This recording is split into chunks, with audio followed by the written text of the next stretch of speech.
Hausawa na cewa Allah ɗaya gari bamban. Ko kun san cewa har yanzu a arewacin Najeriya akwai tarin ƙabilun da ke rayuwa irin wadda aka yi ta dubban shekaru da suka gabata?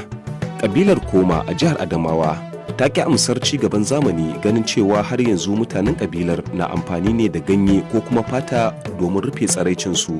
Kusan ɗaukacin rayuwarsu ta gini ne kan tsantsar gargajiya. Domin kuwa hatta a shanar kunna wutar girki ta zamani ba su amfani da ita, sai dai su yi amfani da wasu abubuwa na gargajiya wajen kunna wutar girkin.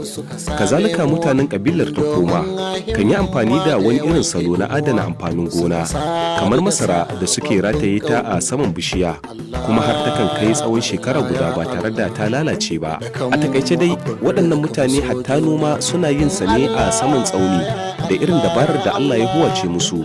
Ko da yake sannu a hankali an fara samun matasan kabilar da ke sakowa daga saman tsaunin domin cin rayuwa a ƙasa, inda a nan ne ma suke samun taguwa irin ta zamani.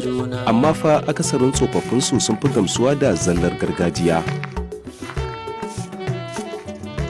Wakilin RFI Ahmad Alhassan ya tabbatar cewa sai da suka shafe tsawon sa'o'i 2.5 kafin su kammala hawa dutsen na kabilar Koma, inda a nan suka tarar da waɗannan bayan Allah. Farkon abin da suka yi kitibis da shi shine wata kofa da aka kewaye ta da duwatsu, kofar da aka ce tana da irin tsubbace-tsubbacen da aka yi mata, domin kuwa duk wanda ya iso kan dutsen da nufin yaƙi ko muguwar aniya, to lallai ba zai iya ratsawa ta wannan kofar ba.